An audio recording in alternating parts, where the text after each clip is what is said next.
Good evening, folks. This is Deb Delapiana, and this is your Factivist report for Sunday, the 23rd of July. So I'm alone here again tonight without my right-hand man, Dave, but we're going to talk about the many indictments of Donald Trump, the frontrunner for the GOP nomination for the presidency in 2024. I did a short 10-minute video this morning for TikTok, but this is going to be much more detailed and expansive than that. So I'm going to be sharing the screen and doing some fun stuff like that. And we're gonna whip through this. I'm going to try not to keep you too long because I don't want you to, get too bored. But this is all very important because we actually have to accept the fact right now that we have a front runner from the Republican Party who has already been convicted on a couple of crimes. And I really firmly believe will be convicted of even bigger crimes and will be going to jail. And the sad thing is that there is nothing to keep him from running for president. And we'll get into that. So let's get down to it.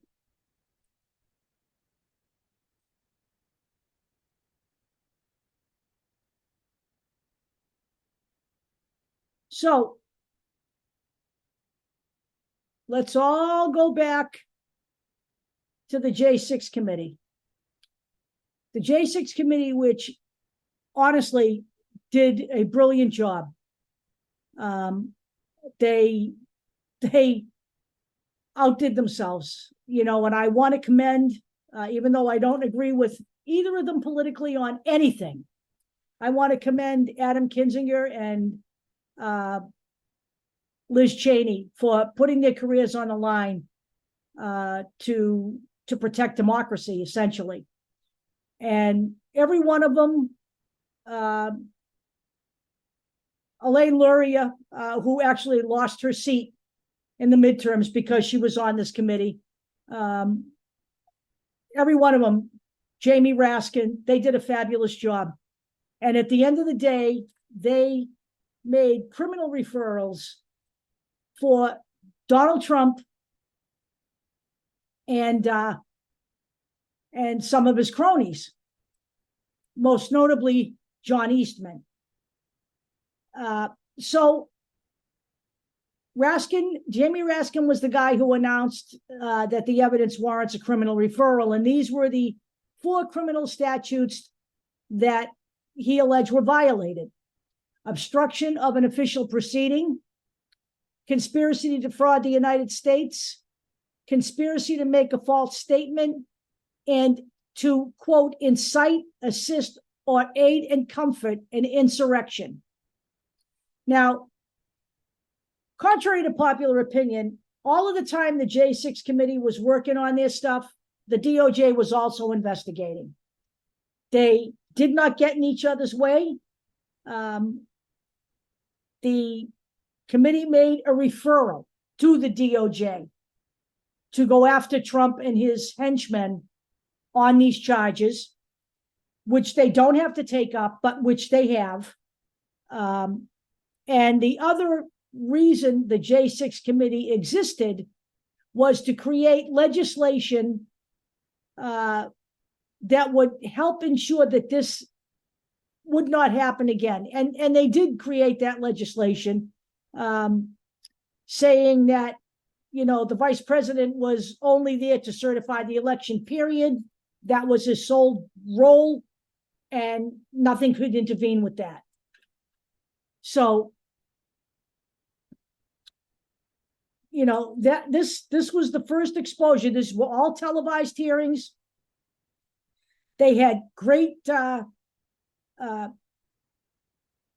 testimony from a lot of people, most notably Cassidy Hutchinson was one, and Michael Ludig, who is a former judge who was an advisor to Mike Pence, who basically told him, look, you have a constitutional responsibility to certify Joe Biden, okay? And we'll be hearing from Michael Luttig a little later on. But the very first conviction we have came from charges from Letitia James in New York, where she presented a case to a jury, a Manhattan jury, and they found Donald Trump's company guilty of long-running criminal tax fraud that lasted into his presidency. Now, although all of these allegations have been floating around out there in Trump land for years, this is the first time his company's been charged, tried, and convicted on criminal charges. Okay? So, basically, in all, the jury found 2 entities controlled by Trump guilty on 17 counts of criminal tax fraud and falsifying business records. The maximum penalty was $1.6 million fine. Okay? All right. That was the first outcome. So let's move on, because there's more.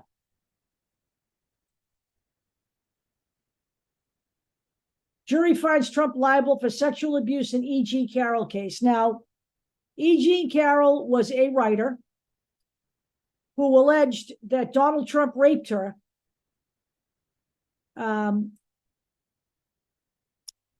after a chance encounter. So, according to her, he raped her at a Bergdorf Goodman dressing room in the spring of '96.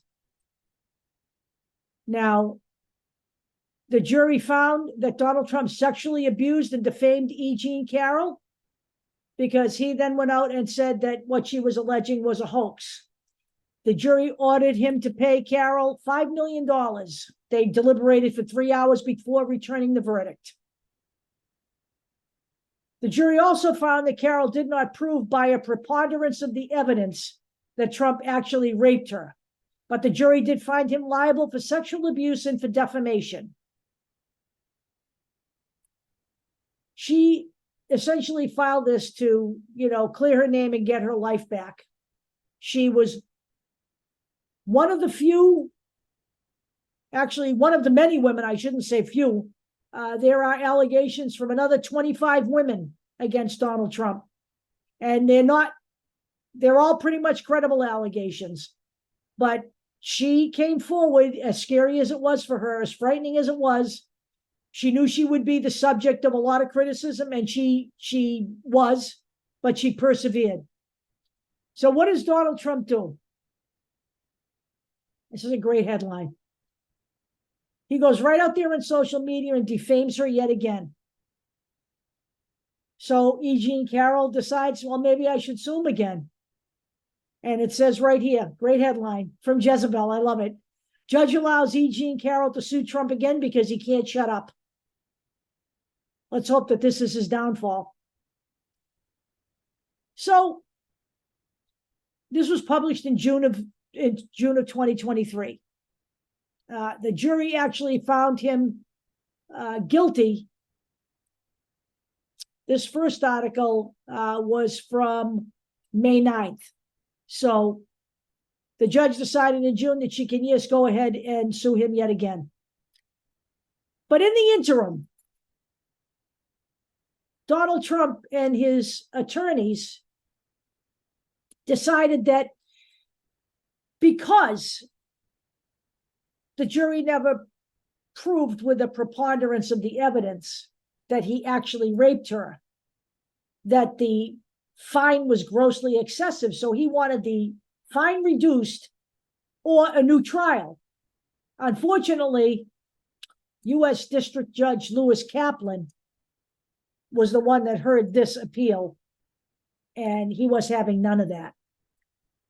In fact, this is what he wrote, quote, "The finding that Carroll failed to prove that she was raped within the meaning of the New York penal law does not mean that she failed to prove that Mr. Trump raped her, as many people commonly understand the word rape."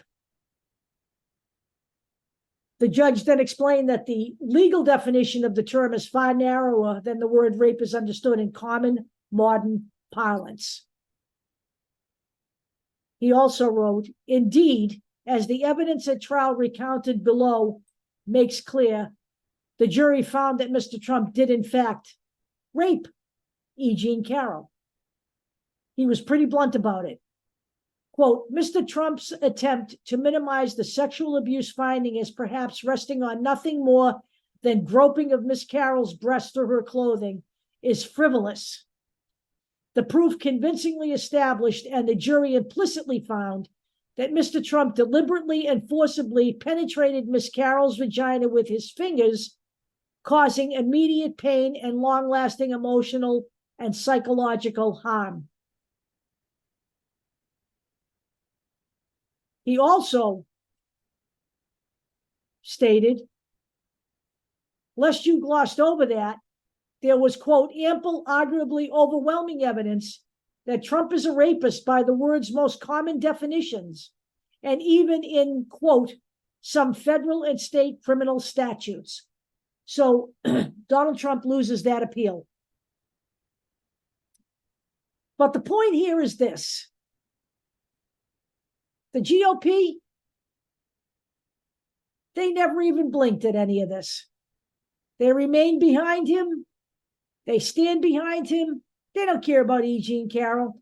They don't care about any women who may come in contact with their leader. No one said a word. Now, next up. Alvin Bragg and the Manhattan District Attorney's Office unveiled indictments against Mr. Trump in April, charging the former president with 34 counts of falsifying business records in the first degree. This is a low-level felony in New York State. These charges are related to reimbursements to Mr. Trump's former fixer, Michael Cohen, who, by the way, cooperated with this investigation. Michael Cohen went to prison for Donald Trump. Michael Cohen threw his life away for Donald Trump. This was for a hush money payment to Stormy Daniels during the 2016 presidential campaign. He has pleaded not guilty.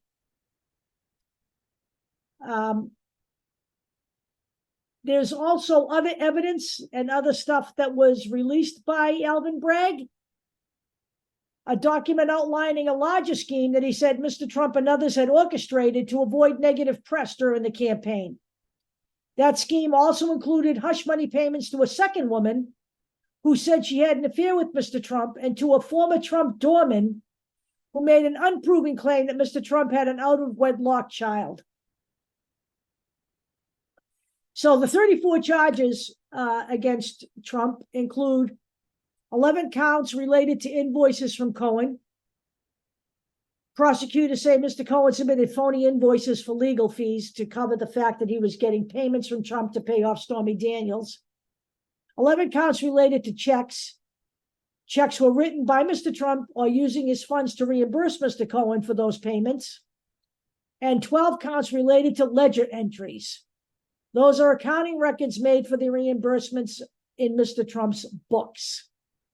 So this is a great annotated look at these indictments, because the New York Times does a great job here telling you exactly what all of these legalese words mean. We're going to put this in. You can read this at your leisure.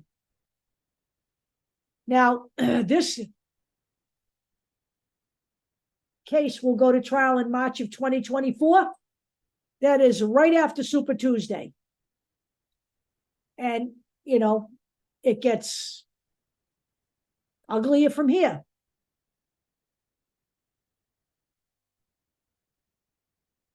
In June, the Justice Department unveiled an indictment charging former President Donald J. Trump with 37 criminal counts relative to keeping classified documents after he left office. Now, Donald Trump, as we all know, was given broad ample opportunity to return these documents.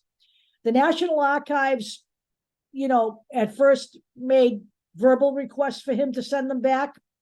Then they started using subpoenas, which he ignored. And then they got to the point where they were getting nowhere with him. And that is when they asked the DOJ to intervene in this case. So what we do know is that Donald Trump had no intention of giving any of these documents back. He claimed he could declassify them. He claimed he declassified them before he left office. He claimed he could declassify them just by thinking about it. In fact, it was revealed later on that he knew none of those documents were declassified. Some of them were nuclear secrets of the United States and other countries. Some of them were documents relative to attacking Iran. So of these 37 counts, 31 were related to withholding national defense information. One count against Mr. Trump for each document he was alleged to have kept in his possession. 5 counts related to concealing possession of classified documents. Among them are counts of conspiracy to obstruct justice and withholding documents and records, moving them from place to place. This also involves his aide, Walt Nauta, who has been charged with him. They would hide them at one point, they hid some of these documents in a bathroom at Mar-a-Lago that anybody had access to. It has also been found that Mr. Trump showed these documents to at least one writer and to Kid Rock, of all people, showed him documents about North Korea and asked him what he should do about North Korea. And 2 counts of making a false statement to the FBI. And this also applies to his aide, Walt Nauta. Now, Donald Trump, of course, a lot of people think has an advantage because the judge presiding over this particular documents case is none other than Aileen Cannon, who, gave him all those breaks as special master when this whole thing first started. So he, of course, has spent a lot of time on social media talking about how wonderful she is. And then he, of course, goes and asks her to please, can we put the case off until after the election? Because I'm just too busy to be able to prepare a case. I'm too busy running for office. Can you imagine an average citizen, let's say a Black man, who may be charged with a crime, going to a judge and saying, can we put this off for a year because I'm too busy putting food on the table for my family? What do you think would happen? I'm pretty sure that'd be a big fat no. Well, as it turns out, Jack Smith wanted the trial to start, requested the trial start in December of this year. And he wanted a speedy trial, but he also knew that because Donald Trump's attorneys have to look at highly classified documents to work on his case, all of these attorneys have to go through security clearance checking before they can be allowed to do that. Would you trust a Trump attorney without that? I certainly wouldn't. But as it turns out, Judge Cannon has come back and set the trial date for May of 2024, which is right in the middle of primary season. Now, the pretrial hearing is scheduled for May 14th. And she says that the trial can start as soon as May 20th. Now, we'll have to wait and see what kind of stall tactics Donald Trump will use come May 14th. But she did not cave into him on this particular count. I don't know that she will be the actual judge at the end of the day. There's a lot of rumors swirling around about Jack Smith maybe having a plan to get rid of her. I don't know that that's true. He certainly didn't get his trial date of December, but if you watch the Midas Touch, and I do, they don't really think that setting the date for May is that far out of the realm of the way the court system works. Now, let's move to Michigan. where Attorney General Dana Nessel has charged 16 fake electors in the 2020 overturn of the election. Why is this important? It's important because democracy occurs at all levels of government, whether the infractions are federal, whether they're local, whether they're state. And it's great and it's good for democracy for local law enforcement, people to stand up and do something. And that's what Dana Nessel has done. She has not ruled out more indictments. She is moving forward with this plan. And, she knows that there will be those who will say this is politically motivated, but she is pushing back at that. She has stated, quote, "There will be those who claim these charges are political in nature, but when there is overwhelming evidence of guilt in respect to multiple crimes, the most political act I could engage in as a prosecutor would be to take no action at all." So she says she hopes that this becomes a deterrent for any plans that might be afoot for future elections. And she stated unequivocally that these 16 electors may have believed that the election was stolen, but they are long debunked myths of vote tampering and ballot dumps, and that this could not stand. So I commend Dana Nessel and the state of Michigan for stepping up to the plate on this. So aside from this article, what we have here for you guys to read is a list of who these 16 electors are and their stories. Well-known conservative activist in Michigan, former co-chair of the Michigan Republican Party. Her husband, Representative Matt Maddock, is a state legislator. At least one of these people, and I don't remember exactly who it is still active as electors. They have been removed from their position. So please take the time to look through this. It's important that everybody understands just exactly what went on in the plot to overturn the election. So then we're going to move forward to Georgia, another state where fake electors play a role. Fani Willis, who has been very outspoken about what she's doing, whereas Jack Smith doesn't talk at all about his case. Fani Willis is talking about her case a lot. Now, her case has evolved over time. She is actually preparing racketeering charges. And you can bet that Donald Trump will be part of this charge, but he won't be alone. Rudy Giuliani has already been told he is a target of this. Will it involve Lindsey Graham? Don't know. We'll have to see how it comes out. But Georgia does things a little bit differently. They've already had a special grand jury, which is there to determine whether or not she should move forward with a regular criminal grand jury. Indeed, the special grand jury did that. She has just seated a criminal grand jury, and they will start hearing evidence. They expect indictments around the middle to the end of August. That's the plan right now.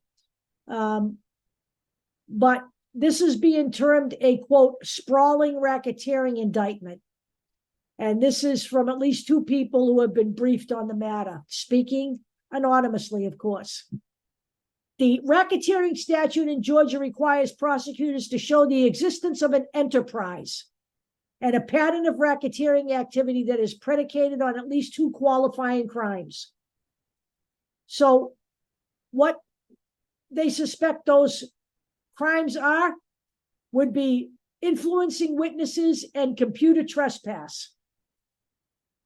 So the influencing witnesses would be, the phone call from Donald Trump to Secretary of State Brad Raffensperger, who also testified to the J6 committee, in which Trump asked Raffensperger to, quote, find 11,780 votes so he could overturn Biden's win. And by the way, there wasn't just one phone call. That's the important thing here, is they needed to establish a pattern. There were 3 phone calls, okay? And the special grand jury heard that. The other breaching of voting machines, the prosecutors would have to show that defendants used a computer and network without authority to interfere with a program or data. That would include the breach of voting machines in Coffee County. Now, Coffee County is generally outside of Fulton County. But the way the Georgia racketeering statute is written, it would allow prosecutors to also charge what the Trump operatives did there by showing it was all aimed toward the goal of corruptly keeping Trump in office. And what they're talking about here was the breach of voting machines in Coffee County involving a group of Trump operatives paid by then Trump lawyer Sidney the Kraken Powell, a real nut. She had these people access the voting machines at the county's election office and copy sensitive voting system data. They actually have videos of these people entering the facility. The copied data from the Dominion voting systems machines, which are used statewide in Georgia, was then uploaded to a password-protected site from where election deniers could download those materials as part of a misguided effort to prove the 2020 election had been rigged. So this is all coming up. And as I said before, this has been expanded because in Fulton County, Fani Willis has granted at least 8 of the 16 fake electors immunity to cooperate with this investigation. We're kind of eager to see where this goes. And as I said, this should be coming up next month. Now, we move back to Jack Smith again. And everybody keeps referring to what Jack Smith is doing as the J6 investigation, but Jen Psaki, who you remember from her White House days, has suggested that we need to stop referring to this investigation as that, because what Jack Smith is looking at is much broader than just the storming of the Capitol.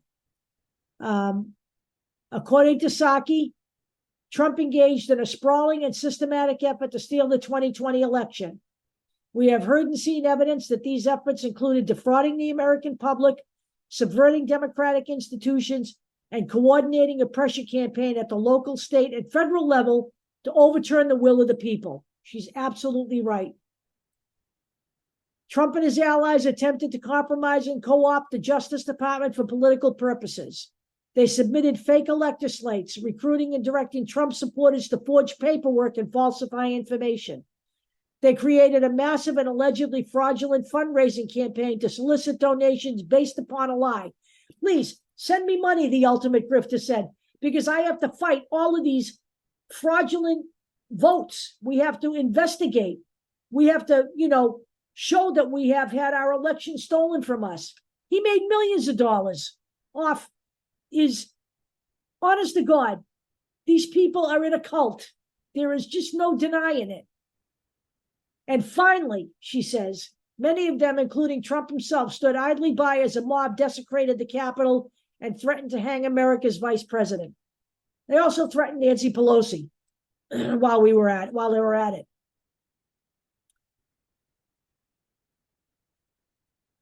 And she's right here too. The attack on the nation's capital on January 6, 2021 was one of the darkest moments in our nation's history. But Trump's efforts to steal the 2020 election were far more expansive.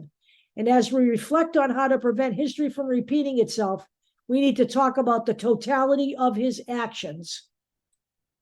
And I believe Jack Smith is looking much more broadly than just the storming of the Capitol. So what do we know?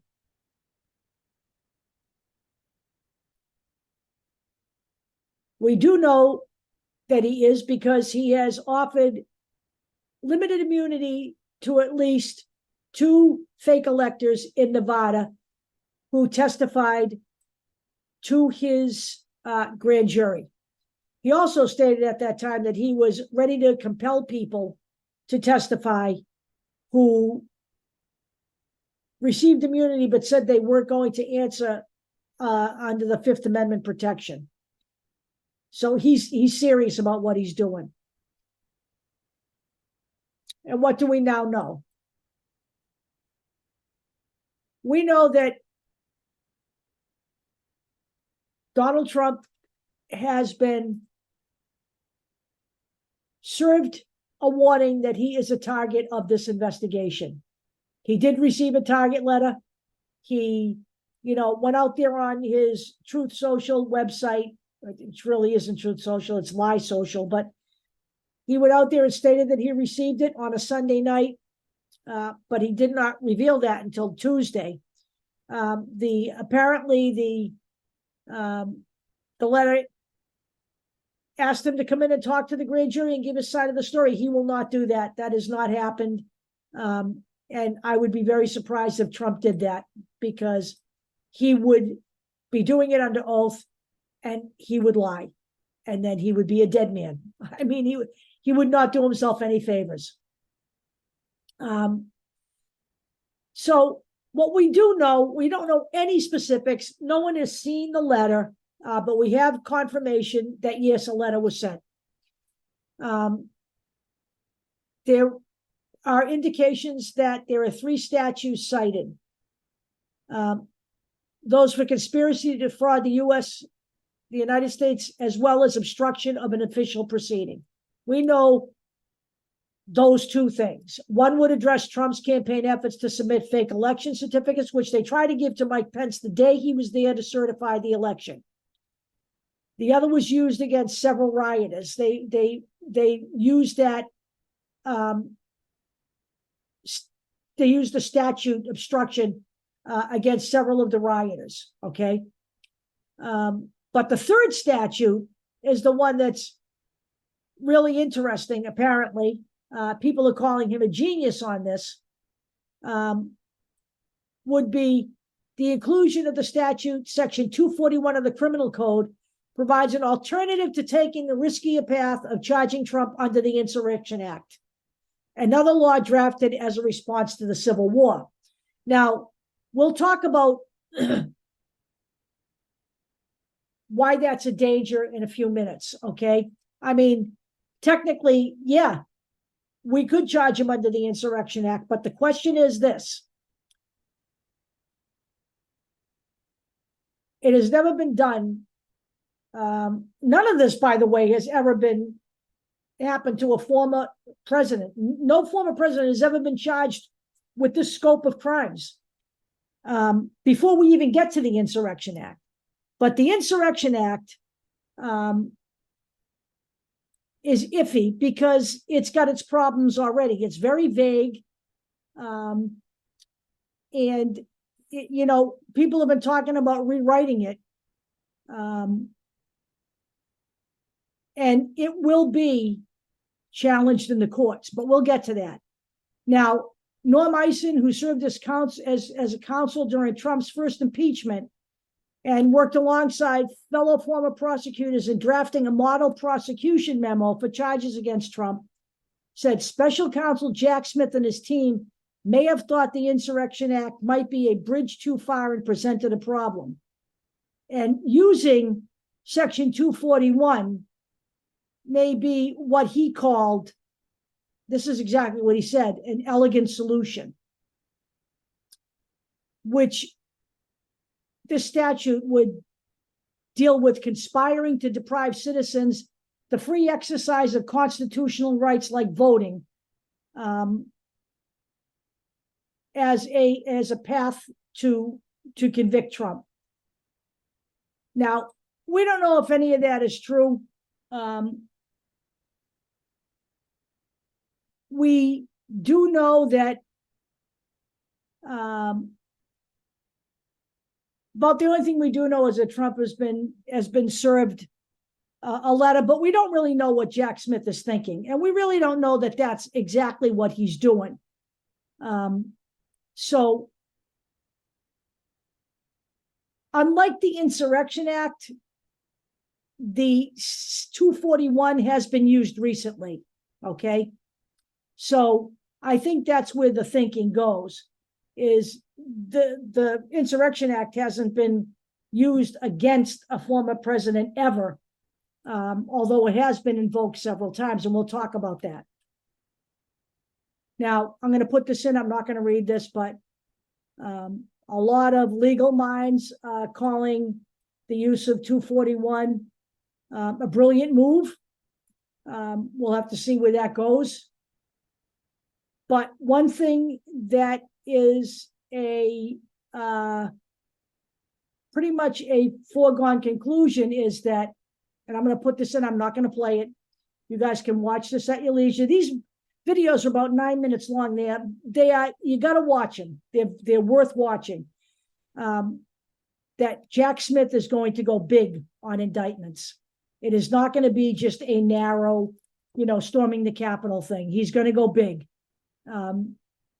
These people are all legal experts. This gentleman right here worked as a legal counsel for the J6 committee. I've got another video here with, again,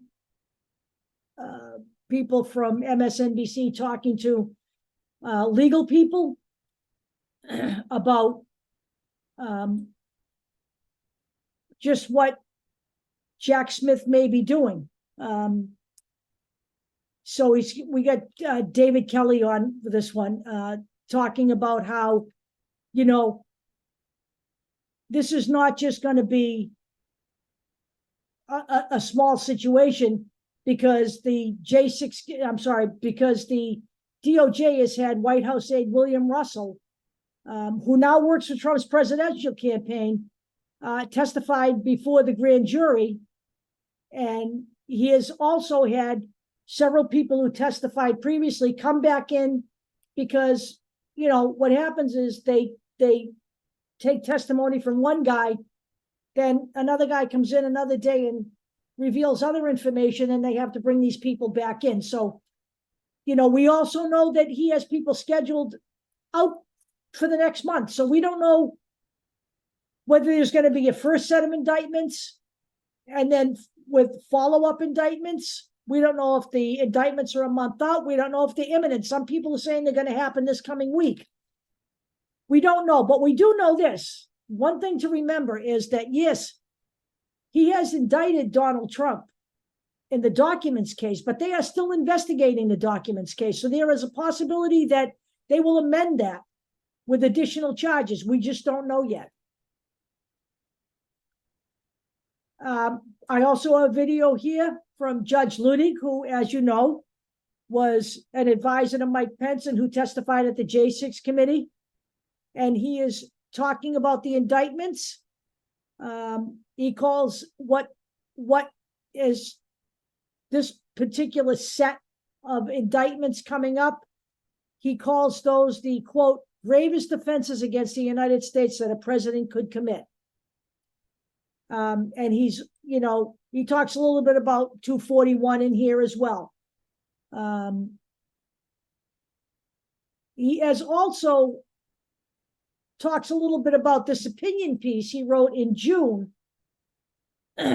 about the fact that it's not too late for the Republican Party to come to its senses and stop backing Donald Trump. But as he states in the video, they show no sign of snapping out of this. They are firmly in his court. They are already out there all over social media, especially Twitter, defending him and saying it's egregious that there are going to be more charges from Jack Smith. It's all politically driven. He says there's only one person that's actually calling him out, and that's Chris Christie. And the fact of the matter is, anybody who calls him out won't have a prayer with Donald Trump's voters. That's just unfortunate. We have a party that cares more about getting reelected and maintaining power than the democracy. And I maintain that is because Donald Trump left behind a bunch of seditionists in office. The entire House of Representatives, with very few exceptions, is all MAGA controlled. Okay. And there are still far too many MAGA controlled senators for any of those people to stand up. Every once in a while, yes, Mitt Romney says some bad stuff about Trump, but nobody's really saying a word. They're just letting this shit go down and are supporting him. He is the front runner, folks, by a mile. Okay. Donald Trump is the front runner for the presidential nomination in the Republican Party. If you can fathom that. Now, we're going to get to the part where I tell you that it doesn't really matter what happens. People have been bitching that, Merrick Garland could have done this sooner.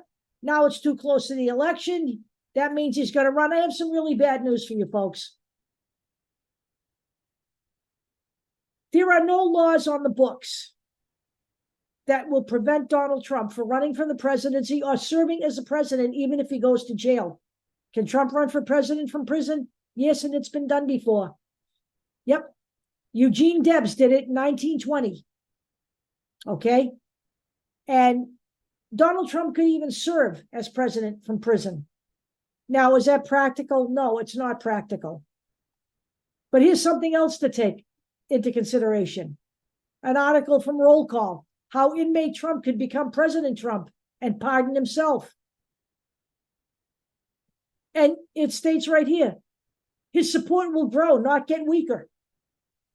The MAGA people will see him as a martyr. Listen to me, folks.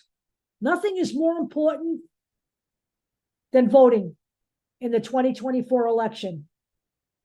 Because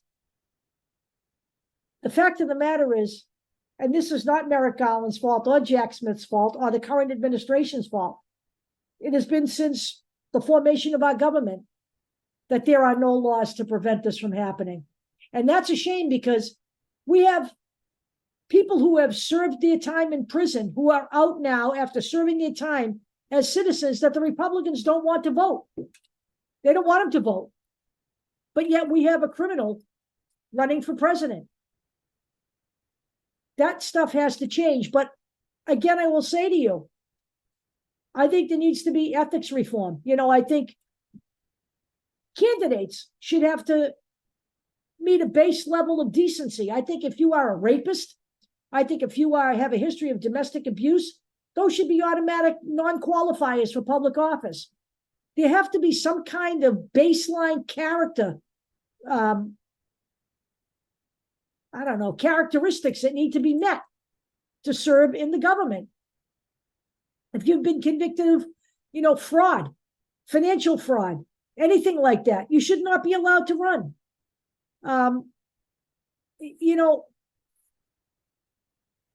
I don't know where we get off the mark, but we did. We get off the mark centuries ago, okay? So all of these things, yes, are things we'd love to see. But we're not going to see them unless we have a Democratic Party majority that gets us past the filibuster. I can't impress upon you that we are the actual line in the sand. We have to draw the line in the sand for Donald Trump to never be elected again. In fact, we have to be the line in the sand that eliminates the GOP from public office right now, because this GOP, they cannot be reasoned with, they cannot be fixed, they cannot be changed. They are lost for good until they are eradicated from our government. And Steve Schmidt, a former Republican operative, says this: until they are, removed from government, we cannot fix this. Now let's talk a little bit about the Insurrection Act before we close this out. So it was originally enacted in 1792. And basically what this does is allows the president the authority to deploy the U.S. military under certain circumstances, domestically under certain circumstances. Okay? The law has not been updated in over 150 years. It is dangerously overbroad and ripe for abuse. So let's talk about how it has been used. The Posse Comitatus Act bars the military from participating in civilian law enforcement activities. What the Insurrection Act does is override the Posse Comitatus Act, okay? So, and in spite of the fact that it says, you know, it's the Insurrection Act of 1807, the law is actually an amalgamation of different statutes enacted by Congress between 1792 and 1871, okay? So how has it been used in recent history? Okay, as I said, the Insurrection Act temporarily suspends the Posse Comitatus rule and allows the president to deploy the military to assist civilian authorities with law enforcement. It should only be used in a crisis that is truly beyond the capacity of civilian authorities to manage. Now, here's when it has been used.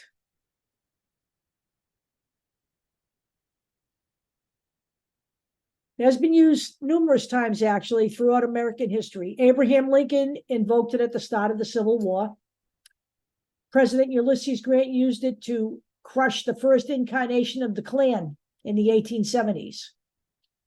It has been used by Andrew Jackson, Rutherford Hayes, Grover Cleveland, who have deployed troops under the Insurrection Act to intervene in labor disputes, and invariably on the side of the employer, not the employees.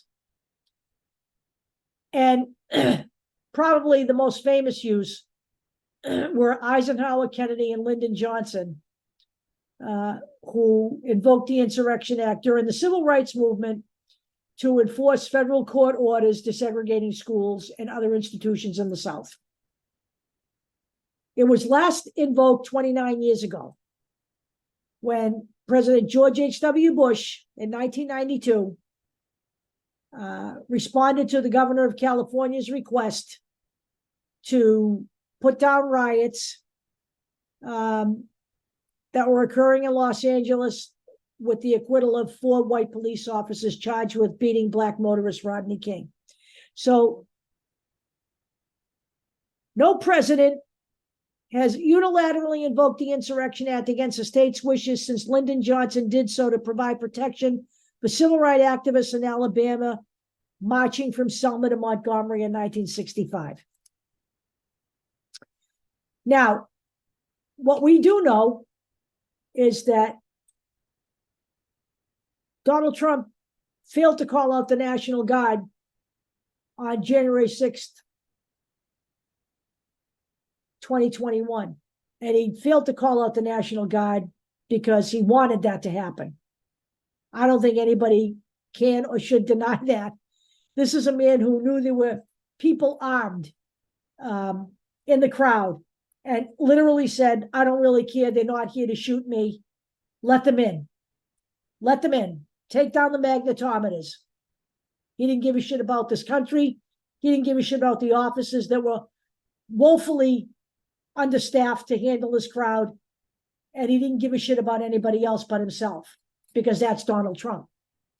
So one final thing we'll look at here before I close this out is another great website. By the way, hold on.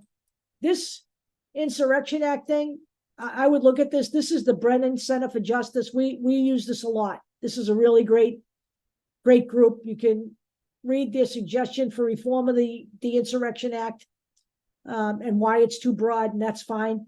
But whether or not this should be used against Trump, it's an iffy proposition. All right. So what they basically say here is this. Most legal minds are stating that what they see coming down on Trump would be conspiracy to defraud the United States and obstruction of an official proceeding. Okay.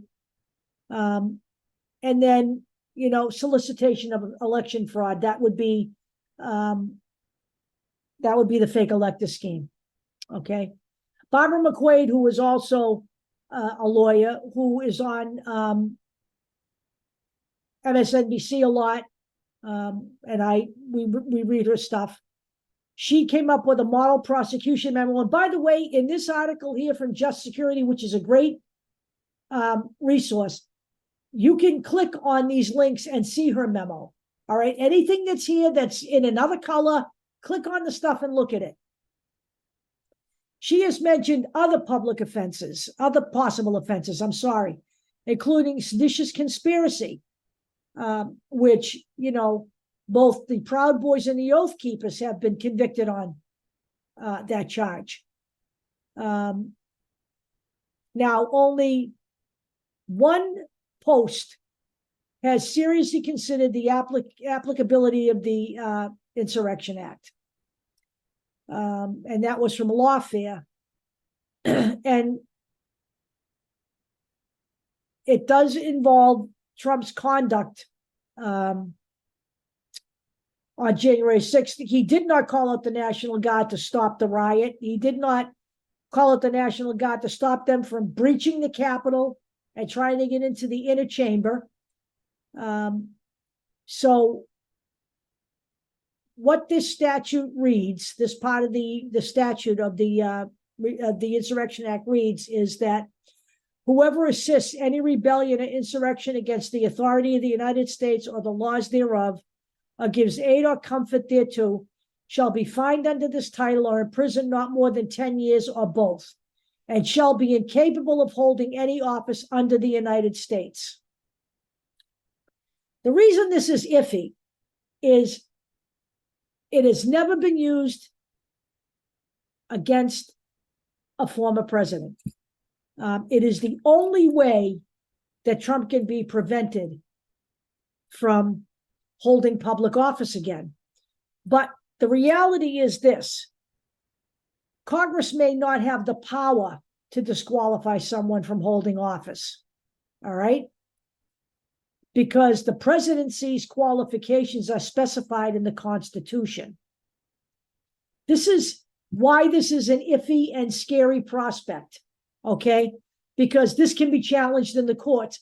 And once you get it into the courts, it could take years to resolve it. Donald Trump could be president again, and we could never get this resolved in the entire 4 years that he is in office. If he is in office again, it is game, set, and match. He is already talking about creating an authoritarian regime. He's talking about a dictatorship publicly in his rallies. So the other thing is this. This trial comes down in May. Say it's wrapped up in a month, right? Jack Smith said he could present it in a month. That's what he said about the documents trial. I think probably the 2020 election trial will take a little longer than a month. Say they get a guilty verdict in that trial. Who in Congress is going to vote a majority to invoke the Insurrection Act? Not in this Congress. The House is owned by MAGA Republicans, and I promise you, the Senate, they're not any better. This is why I keep saying, and I will continue to say, I'm going to stop sharing now. I will continue to say that justice is more quickly meted out by the American people than the justice system. There are just too many questions right now. Yes, he can be stopped under the Insurrection Act theoretically. But the question is, will it hold up? Will the Congress vote in favor of it? Will it hold up in the courts? What will happen when it gets to the Supreme Court, stacked as it is, conservatively? Donald Trump stacked that court for a reason, folks. Okay? This is why we continue to say, and will continue to say, that you need to vote, because nothing takes the place of that. So I hope that you found this at least somewhat enlightening, and I really hope you will go through and look at the documents the links that we put in the description of this video. We will see you again all next week. You guys have a great night, and we'll talk to you again real soon. By the way, anybody has any questions about anything, don't post them on social media because I may not see them. You can always use email, factivist.project@gmail.com. I check it every day. Talk to you soon.